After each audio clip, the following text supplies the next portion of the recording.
Agora, essa notícia que a gente leu, então, dos militares incomodados com as prisões da cúpula da Polícia Militar no Distrito Federal. E aí a gente tem aqui uma pesquisa da Quest, publicada hoje, que mostra a queda expressiva de confiança nas Forças Armadas nos últimos 6 meses. A gente tem aqui, ó, confiança dos militares, tá aí já o quadro para vocês. Então, gente, pesquisa mostra Forças Armadas com imagem arranhada. Vamos lá, Edu, você que é bom de ler pesquisa. Não, vamos lá. Essa pesquisa é o seguinte, é importante quebrar, né? Porque muitas vezes tem aquela confia, não confia, e é o cara que chega no consultório e você não tirou o raio-x, então você não sabe se o osso está quebrado ou não, né? Então vamos lá. Ele faz o seguinte, a pergunta, confia muito e confia pouco. Ele divide o confia em confia muito e confia pouco, para tentar pegar ali alguma dinâmica dentro do confia do que está acontecendo. E aí o não confia. Não confia, você via em 19%, caiu para 18%, subiu para 23%. Importante porque a gente está falando de 5 pontos percentuais, que é ali um pouco acima da margem de erro dessas pesquisas, tá? Tem até que ver no detalhe, porque às vezes quando você faz alguma pergunta específica para um grupo, é perto de 5%. Mas nesse caso, como ele fez para todos os entrevistados, a margem de erro costuma ser entre 2% e 3%, então você pode dizer que a desconfiança das pessoas nas Forças Armadas aumentou acima da margem de erro. Agora, no confia, veja que antes você tinha 43 mais 36, ou seja, dava um total de 79 no confia. Agora você tem 41 mais 33, você tem um total de 74. Então aquilo, assim, poxa, confia, caiu de 79 para 74. Já seria uma notícia ruim. Se tivesse caído, eu digo, notícia ruim para as Forças Armadas, né? Se tivesse caído de 79 para 74. Mas quando você pega e quebra, destrincha isso, o confia muito, ou seja, aquelas pessoas que estão ali, são os embaixadores das Forças Armadas. São os caras que na mesa do bar entram ali para defender. São aqueles caras que vestem a camisa do time.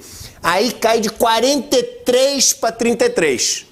E o importante dizer é que o cara não cai de confia muito para não confia. O cara cai de confia muito para confia pouco. E depois cai de confia pouco para não confia. E então é uma queda muito relevante de 10%, né, das pessoas que diziam confiar muito nas Forças Armadas. E a gente tem que ver se isso aqui não é uma tendência, porque não parece que as notícias envolvendo generais, coronéis, sargentos, almirantes, etc., não parece que isso acabou. Pelo contrário, né, a gente parece estar só no começo. Então é uma pesquisa que a gente passa agora para o nosso professor especialista, mas que mostra uma queda muito relevante daqueles que confiam muito nas Forças Armadas. Professor. Não, olha, confirmar, eu acho que a análise do Eduardo é brilhante, já disse tudo em relação aos militares. Eu chamaria atenção apenas para um aspecto, que eu acho que é bastante revelador e dialoga com as observações do Eduardo. Reparem nesse quadro que o momento máximo de confiança nas Forças Armadas foi o momento golpista, Eduardo, olha que terrível. O momento máximo em que as pessoas parecem ter confiado muito nos militares foi dezembro de 2022. Isto é, um instante em que aproximadamente 40 mil pessoas, em profunda dissonância cognitiva coletiva, pediam a intervenção das Forças Armadas para a manutenção do Bolsonaro. Isso é particularmente preocupante, Eduardo, porque isso quer dizer que nesta queda de 10% da confiança nos militares, tanto há aqueles que, como nós, defendem de maneira intransigente a democracia e são adeptos do campo progressista, mas nesses 10% também há bolsonaristas que deixaram de confiar nas Forças Armadas, especialmente no Exército, porque o Exército não apoiou a tentativa de golpe. Então é algo preocupante. Há uma segunda tabela, e aí, Eduardo, acho que nós podemos dialogar também. Há uma tabela em que há um conjunto de 7 instituições. Vai da Polícia Militar aos partidos políticos. Vocês têm essa tabela? Essa. Eduardo, essa aí eu acho que merece nossa reflexão também. Essa é interessantíssima. Olha que interessante, Eduardo. Se nós nos concentrarmos unicamente nas instituições que ganharam um ponto que seja de confiança, olha que curioso. temos a Polícia Militar, o Supremo Tribunal Federal, o Congresso Nacional e os partidos políticos. É muito interessante isso, Eduardo, porque a Polícia Militar é cada vez mais bolsonarizada. É um fenômeno muito preocupante e é um fenômeno novo que eu acho que um dia vale a pena aqui uma conversa com muito cuidado. É que há uma tendência agora das polícias militares estaduais, depois de todas terem recebido em 2019 um curso gratuito oferecido pelo Olavo de Carvalho, há agora uma tendência de aproximação da Igreja Universal do Reino de Deus com batalhões da Polícia Militar. Já há, em todo o Brasil, batalhões praticamente inteiros que se deslocam para cultos na Igreja Universal do Reino de Deus. Portanto, a confiança cresça na Polícia Militar, eu acho que está associado a esse movimento em relação às igrejas neopentecostais. Mas algo me chamou a atenção de maneira muito positiva, Eduardo, eu gostaria de escutá-lo. É o fato de que, se de um lado a Polícia Militar representa essa bolsonarização, me parece que o aumento de confiança no Supremo Tribunal Federal e nos partidos políticos, ainda que seja um crescimento pequeno, mas se essa tendência se confirmar, é uma espécie de contraposição entre uma possibilidade de república que não pode haver sem partidos fortes, sem o Supremo Tribunal Federal, em oposição à Polícia Militar, que hoje no Brasil é um local particularmente perigoso e não é surpreendente que algumas das piores chacinas das últimas décadas estejam ocorrendo agora no âmbito das polícias militares estaduais. Esse quadro eu gostaria de escutar a sua opinião sobre ele, Eduardo. E você me chama para refletir sobre um assunto que normalmente a gente pensaria de uma maneira diferente, né? Que é o seguinte, poxa, eu adoraria ver a confiança subir, né? Em relação às nossas Forças Armadas, em relação às nossas polícias, etc., no momento de país de estabilidade.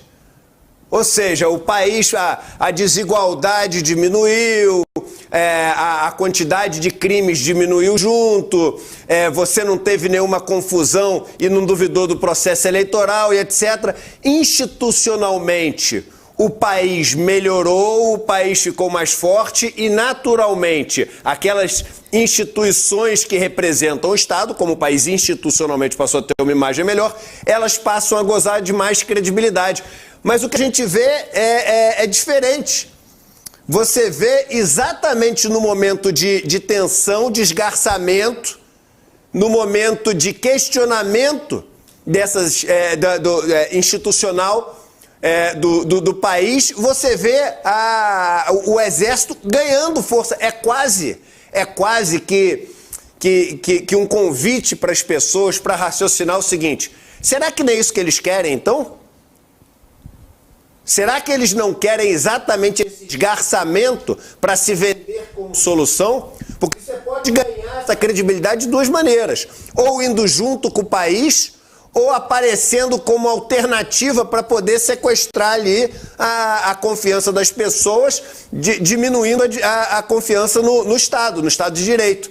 E parece que a opção é a segunda, né, que é a mais assustadora. Então você chama atenção para uma coisa que é interessante. É um aumento da credibilidade, mas não por uma força institucional. Pelo contrário, pela fraqueza institucional, que é o cenário mais perigoso, né? Justamente. Me parece, e a Vivian e o William estavam comentando isso antes, que é um paralelo, Eduardo, para a situação de hoje, 2023, que seria 1985. Se vocês me permitirem, eu faço brevemente um paralelo, que eu acho que pode ser bem útil. Em 1985 foi publicado um livro que nós sempre citamos, que é O Brasil Nunca Mais, que foi um livro de enorme impacto na época, foi um grande best-seller internacional, no Brasil vendeu mais de 100 mil exemplares, porque partia de processos instruídos pela Justiça Militar, processos do Supremo Tribunal Militar, transcrevia o texto dos processos e demonstrava de maneira cabal que durante a ditadura militar as Forças Armadas haviam lançado mão da tortura como prática oficial de Estado. A reputação das Forças Armadas, Eduardo, caiu no chão. Eles não tiveram resposta porque os documentos eram oficiais. No mesmo ano, um livro foi publicado. Esse foi totalmente esquecido. E é um livro de uma grande coragem pessoal, de um coronel, o coronel Dixon Grael, que é o pai dos velejadores, do Grael, agora prefeito de Niterói. Esse livro aqui, Eduardo, eu faço questão de mostrar, ele merece uma reedição. Esse é um livro de 1985, Aventura, Corrupção, Terrorismo. Ele mostra neste livro que a imagem de que a ditadura militar havia sido um espaço sem corrupção é absurdo. Ele é um coronel do exército. Com enorme coragem, ele publica um livro em que ele analisa os escândalos de corrupção que foram abafados e ele faz algo mais importante ainda. Olha que coisa, Eduardo, ele mostra que o exército brasileiro, diante da iminência da redemocratização e da abertura política, que o exército brasileiro adotou uma atitude: o terrorismo doméstico. O exército brasileiro semeou bombas em bancas de jornal, na OAB, matando a mais antiga funcionária da OAB no Brasil, a dona Lida Monteiro. E mais, Eduardo, em 1981, o exército brasileiro planejou um atentado que só tem um paralelo na história do Brasil. O 24 de dezembro de 2022, a tentativa de atentado de George Washington de explodir um caminhão de combustível no aeroporto. No Rio de Janeiro, em 1981, no dia da comemoração do Dia do Trabalhador, o Exército tentou plantar uma bomba no Rio Centro com milhares de pessoas para atribuir o crime à esquerda e impedir a redemocratização. Esse livro do General Grael, do Coronel Grael, está totalmente esquecido. Ele é muito importante, Eduardo, precisamente pelo que você falou. No momento de queda, no momento de declínio do prestígio das Forças Armadas junto à sociedade brasileira, na história do Brasil, a resposta das Forças Armadas nunca foi democrática, nunca foi no sentido de tentar reconquistar a confiança por meios legítimos. A resposta, historicamente, sempre foi violenta. Vamos colocar as nossas barbas de molho, a minha já é uma barba branca.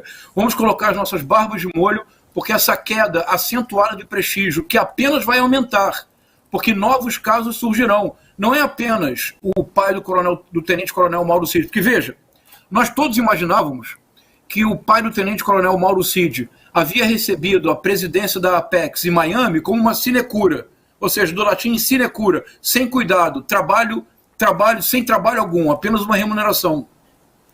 Eduardo, você é economista. O fato do pai, do ajudante de ordens, do presidente Bolsonaro, ter um cargo de grande importância em Miami é o passaporte, é a porta aberta para a lavagem de dinheiro, não é? Claro. É a porta aberta para tudo o que aconteceu. Venda, compra, venda e recompra de Rolex, etc, etc, etc. O que eu quero dizer é que o livro do Coronel Grael deve ser recuperado hoje em dia, porque assim como o Exército, na década de 80, lançou mão de ações de terrorismo doméstico para tentar frear a redemocratização, o Exército será capaz de lançar mão de artifícios nada democráticos hoje para impedir a sua sangria. E a sangria do Exército me parece inevitável, porque foram generais que permitiram que milhares de pessoas acampassem diante de quartéis. Diante do quartel-general de Brasília, o atentado do 24 de dezembro foi tramado. Não é uma situação simples, e por isso, sempre quando eu escuto críticas muito fortes ao governo Lula, agora no 8º mês do governo, eu sempre chamo a atenção para o fato de que o governo Lula precisa enfrentar 3 crises dificilíssimas. A mais difícil de todas, a permanência de Roberto Campos Neto no Banco Central. Igualmente difícil, a permanência do Arthur Lira no comando da Câmara, chantageando o governo permanentemente. E a situação estrutural mais agônica, a tutela permanente que as Forças Armadas, mas sobretudo o Exército, procuram ter sobre a democracia brasileira.